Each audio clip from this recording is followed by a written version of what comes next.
are you? Oh, thank you. Yeah, excited. I have. I've been here on behalf of the WWE. I've spoken individually. I've never been here for a screening.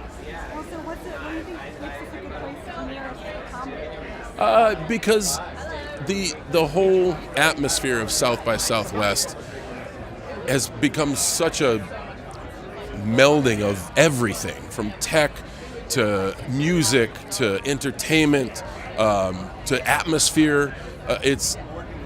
Here is such a great place to promote this because it's so high energy as it is, and I think the people will laugh. I think they'll really enjoy it. I don't think they'll look at it with too harsh of a critical eye, although I think when they do that, they'll also enjoy the movie.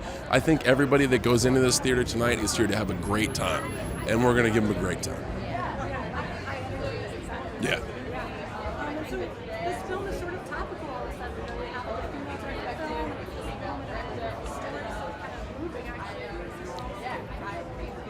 Real sexual, it's kind of the first girl sex film. Can you talk about why that's kind of good? Why is it This is where I ditch off to my beautiful host, because she can speak about this so much better than I can. So, Nicole. Well, thanks, Lev, for putting me on the spot. Being a strong, empowered woman, right. We have all these films, Superbad, American Pie, Porky's, that celebrate a young man's rite of passage, their first experience with sex.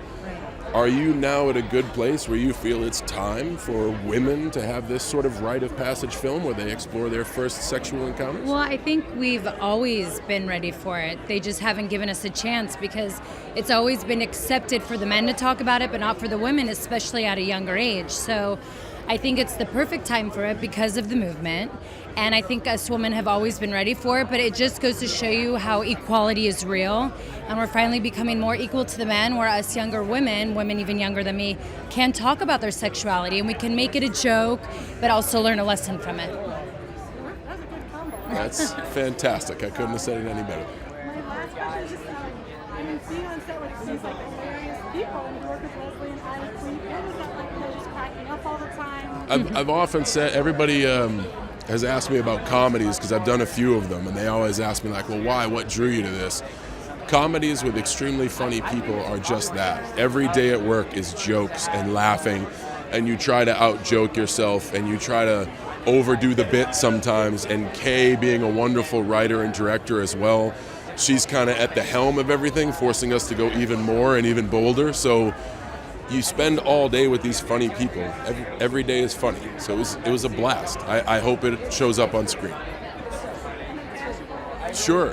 Can you talk about doing the butt chugging scene? Yeah. So I want to hear it too. I'm known for a lot of things, and hopefully after Blockers comes out in theaters, I'll be the guy who does the butt chug.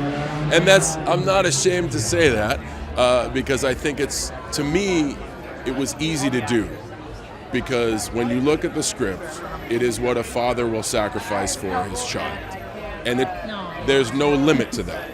So it's an extension of that concept. It just happens to be chugging a beer with your ass. So it puts that in such a light where you can't help but laugh at it. But at the same time, it's his dad willing to do anything for his daughter. So that's why it was easy for me to do, because that's who I'm supposed to be. And it made it so it's funny. You can have fun with it. I feel like at parties now it's going to be like the new dare of like, I bet you won't chug beer like John Cena. Don't do that. And then it's going to be this whole new butt chugging that's going to happen at parties. I could just feel it. No, this is not going to You're going to get tagged in so many amazing Instagram Hey, posts. look at this beer up my butt. Yeah. No, don't do that. Let's skip over that. Yeah, so if you're out there watching the movie going, ha, that's funny, I'd like to give it a try. I'm a trained professional. I practiced for 6 years for this scene, and don't try this at home. Is that safe enough a warning? That is? Okay, great.